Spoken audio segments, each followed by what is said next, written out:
అందరికీ welcome back to my channel. ఈరోజు నేను ఇంట్లోనే పన్నీర్ తయారు చేసి దాంతో కర్రీ చేయడం చూపిస్తాను. ఇక్కడ నేను 1 లీటర్ పాలు తీసుకున్నాను, అలాగే ఒక లెమన్ని జ్యూస్ తీసుకొని పెట్టుకున్నాను. సో ఇవి నేను తీసుకున్నవైతే 1 లీటర్ బఫెలో మిల్క్ అన్నమాట, ఆవు పాలు కాదు. పన్నీర్కి ఆవు పాలు కన్నా ఇలా గేదె పాలు తీసుకుంటే చాలా థిక్గా మంచిగా వస్తుందన్నమాట. సో ఇక్కడ నేను ఒక పొంగు వచ్చే వరకు పాలను మరిగించి అందులో సగం లెమన్ జ్యూస్ మనం ఏదైతే తీసుకున్నామో అందులో సగం జ్యూస్ మాత్రం వేసి ఒక 1 మినిట్ వెయిట్ చేస్తే పాలు అనేవి ఇలా విరుగుతాయి అన్నమాట.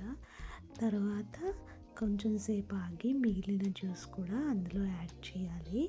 ఒక్కసారిగా కాకుండా ఇలా కొంచెం కొంచెం వేసుకోవడం వల్ల పాలు అనేవి మంచిగా విరుగుతాయి అన్నమాట.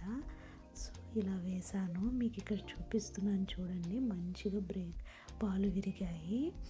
సో దీన్ని మనం స్ట్రెయిన్ చేసుకుని ఒక క్లాత్లో తీసుకుని స్ట్రెయిన్ చేసుకుంటే మనకి మంచి పన్నీర్ ఇంట్లోనే ఎటువంటి కెమికల్స్ లేకుండా తయారు చేసుకోవచ్చు. సో ఇప్పుడు ఇలా కాసేపు ఉంచాను, చూడండి వాటర్ అంతా సపరేట్ అయిపోయింది, మిల్క్ అంతా కూడా ఇలా సపరేట్ అయిపోయింది. దీన్ని నేను ఒక మంచి క్లీన్ క్లాత్లో తీసుకున్నాను. చూసారు కదా, ఇది మొత్తం 1 లీటర్ పాలకి వచ్చిన పన్నీర్ అనమాట. దీన్ని ఒక క్లాత్లో వేసి వాటర్ అంతా పోయే వరకు ఉంచి దానిపైన ఏదైనా ఒక వెయిట్ పెడితే వాటర్ అంతా పోతుంది. సో నేను ఇక్కడ గిన్నెలో కొంచెం వాటర్ తీసుకుని దానిపైన పెట్టాను జాగ్రత్తగా. ఇప్పుడు అది వాటర్ అంతా పోతుందన్నమాట అందులో.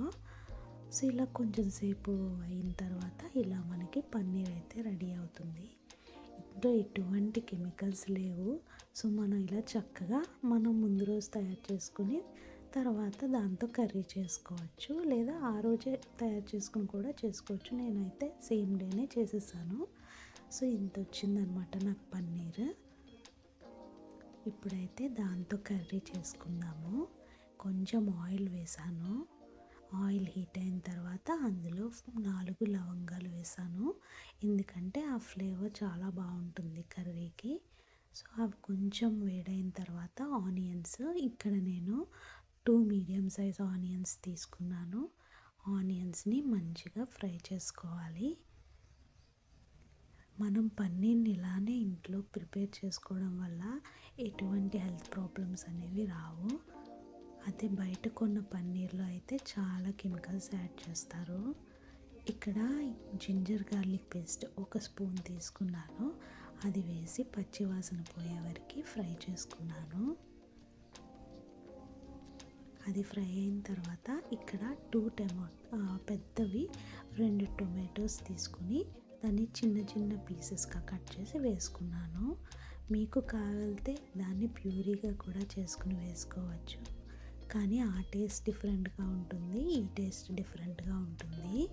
మా ఇంట్లో వాళ్ళకి ఇలానే నచ్చుతుంది. సో నేను అందుకనే పీసెస్ కట్ చేసి వేసాను. అవి మెత్తగా కుక్ అయ్యే వరకు మూత పెట్టి కుక్ చేసుకోవాలి.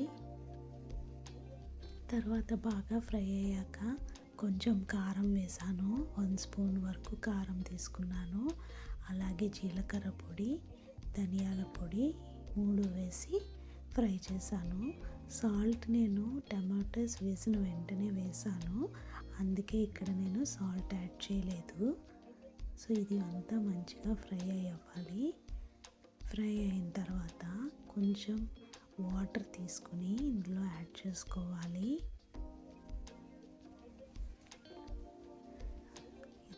ఇప్పుడు ఇందులో నేను 1 గ్లాస్ వాటర్ యాడ్ చేసుకున్నాను. ఈ వాటర్ కొంచెం బాయిల్ అయినాక మనం తయారు చేసుకున్న పన్నీర్ని ఇందులో వేసేద్దాము. చాలామంది పన్నీర్ని ఫ్రై చేసుకుని అప్పుడు యాడ్ చేసుకుంటారు, అలా కూడా చేసుకోవచ్చు.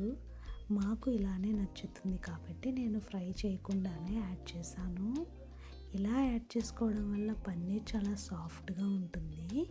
ఫ్రై చేస్తే ఎందుకో కొంచెం గట్టిగా అనిపిస్తుంది. సో మేము అందుకే ఫ్రై చేయకుండా ఇలానే యాడ్ చేసుకున్నాను.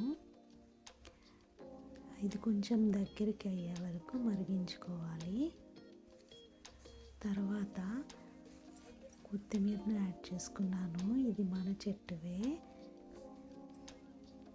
తర్వాత ఫైనల్గా గరం మసాలా వేసుకుని మిక్స్ చేసేసుకుంటే పన్నీర్ కర్రీ అనేది రెడీ అయిపోతుంది. ఇలా ఒక 5 మినిట్స్ కుక్ చేసుకుంటే సరిపోతుంది. చూసారు కదా, ఆయిల్ అంతా పైకి సెపరేట్ అయ్యింది. నేను ఇక్కడ కొంచెమే ఆయిల్ తీసుకున్నాను. సో పన్నీర్ కర్రీ అయితే రెడీ అయిపోయింది. ఇక్కడ దానికి కాంబినేషన్గా నేను వెజ్ పులావ్ చేశాను. చూసారా ఎంత పొడి పొడిగా వచ్చిందో. మీకు రెసిపీ కావాలంటే వీడియో తీసాను, అది షేర్ చేస్తాను. So paneer curry, veg pulao, ఇంకా రైతా కూడా చేశాను. మీకు నా వీడియో నచ్చితే please consider do subscribe my channel. Thanks for watching.